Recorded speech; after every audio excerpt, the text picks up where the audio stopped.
Hi అండి అందరికీ welcome back to Mounika Raj world.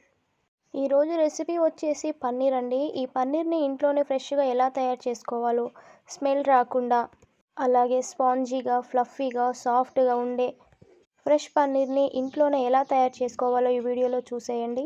ఈ వీడియో నచ్చితే లైక్ ఇవ్వడం మర్చిపోకండి. అలాగే సబ్స్క్రైబ్ చేసుకుని వారు సబ్స్క్రైబ్ చేసుకోండి. ఇదే టెక్స్చర్తో ఇదే ఫ్రెష్నెస్తో చాలా రోజులు స్టోర్ చేసుకోవచ్చు. సో ఎలా ప్రిపేర్ చేసుకోవాలనేది ఇప్పుడు చూసేద్దాం. నేనైతే లీటర్ పాలతో పన్నీర్ని చేస్తున్నాను. ఈ పన్నీర్ కోసం ఫుల్ ఫ్యాట్ మిల్క్ని తీసుకోవాలి.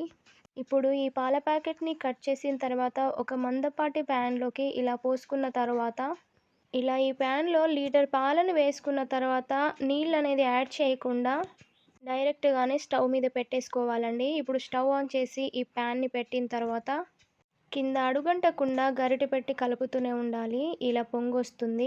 పన్నీర్ చేసుకోవడం ఈజీనేనండి. బయట షాప్లో అమ్మే రబ్బర్ లాంటి పన్నీర్ని తీసుకునే బదులు ఇలా ఇంట్లోనే ఫ్రెష్గా తయారు చేసుకుంటే చాలా బాగుంటుంది. ఇలా పొంగొచ్చిన తర్వాత అరచెక్క నిమ్మకాయని ఇలాగ వీడియోలో చూపిస్తున్న విధంగా వేసుకోవాలి. నిమ్మరసం యాడ్ చేసిన తర్వాత పాలని ఇలా కలుపుతూ ఉండాలి. కొద్దిసేపటి తర్వాత పాల టెక్స్చర్ అనేది చేంజ్ అవుతూ ఉంటుంది. కొద్దిగా ఇలా విరిగిపోతూ ఉంటుంది. ఇలా ఉన్నప్పుడే కంగారు పడిపోకుండా ఇంకొద్దిసేపు మరిగిస్తూ ఉంటే పాలు అనేది పూర్తిగా విరిగిపోయిన తర్వాత ఇలా వాటర్ లాగా ఫామ్ అయిన తర్వాత ఇది కరెక్ట్ కన్సిస్టెన్సీ అండి. ఇప్పుడు మనం ఈ పన్నీర్ని వడపోసుకోవాలండి. స్ట్రెయిన్ చేసుకోవాలి. ఒక స్ట్రెయినర్ ఇలా తీసుకొని అందులోకి కాటన్ క్లాత్ని వేసుకోవాలి. ఇలా వీడియోలో చూపిస్తున్న విధంగా. ఇప్పుడు మన పన్నీర్ మిశ్రమాన్ని అందులోకి పోసేసుకోవాలి. ఇలా మనం పన్నీర్ మిశ్రమాన్ని మొత్తం వడపోసుకున్న తర్వాత పన్నీర్ స్ట్రెయిన్ చేసిన తర్వాత కింద హాట్ వాటర్ ఉంటుంది కదండి, దాన్ని తీసేసుకోవాలి. దాన్ని తీసేసుకున్న తర్వాత ఇలా కూల్ వాటర్ తోటి ఒకసారి ఇలా పన్నీర్ని వాష్ చేసుకోవాలి. చూడండి, పన్నీర్ అనేది మనం ఖచ్చితంగా వాష్ చేసుకోవాలండి, లేకపోతే స్మెల్ వచ్చేస్తుంది. ఇప్పుడు నేను ఈ పన్నీర్ మిశ్రమాన్ని తిరిగేసిన తర్వాత గరిటెతో ఇలా కలుపుకుంటూ చల్లటి వాటర్ని పోసుకుంటూ కడుగుతున్నాను. చూడండి, ఇలా బాగా వాష్ చేసుకున్న తర్వాత గట్టిగా స్ట్రెయిన్ చేసుకోవాలి.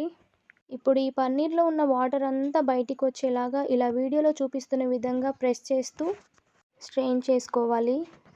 చూడండి, ఇలా స్ట్రెయిన్ అయిపోయిన తర్వాత మనం ఈ పన్నీర్ని షేప్ కోసం మీ దగ్గర షేప్ మౌల్డ్ ఏమైనా ఉంటే అందులో వేసుకోవచ్చు. లేదంటే నేను ఇలా వీడియోలో చూపిస్తున్న విధంగా చేసుకోండి. ఈ పన్నీర్ని రౌండ్గా ఇలా ఒత్తుకున్న తర్వాత మనం పాలు మరిగించుకున్న గిన్నెను ఫుల్లుగా నింపేసి దాని మీద పెట్టేసుకున్నాను. ఇలా పెట్టేసిన తర్వాత ఒక 2 గంటలు దీన్ని రెస్ట్ ఇచ్చుకోవాలండి. ఇప్పుడు 2 గంటల తర్వాత చూస్తే పన్నీర్ అనేది ఇలా ఉంటుంది. చూడండి, పన్నీర్ అయితే చాలా బాగా ఫామ్ అయ్యింది. ఇప్పుడు దీని టెక్స్చర్ అయితే చూద్దాం మనము.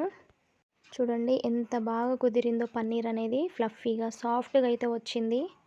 ఇప్పుడు మనం ఈ పన్నీర్ని కట్ చేసుకొని చూద్దాం. ఈ హోమ్ మేడ్ పన్నీర్ అండి. ఇదే టెక్స్చర్తో, ఇదే ఫ్లఫీనెస్తో, ఇదే ఫ్రెష్నెస్తో 1.5 మంత్ పాటు ఫ్రెష్గా ఉందండి. నేను ఎక్స్పీరియన్స్ చేశాను కాబట్టి మీతో షేర్ చేసుకుంటున్నాను. హోమ్ మేడ్ పన్నీర్కి షాప్లో పన్నీర్కి చాలా డిఫరెంట్ ఉంటుందండి.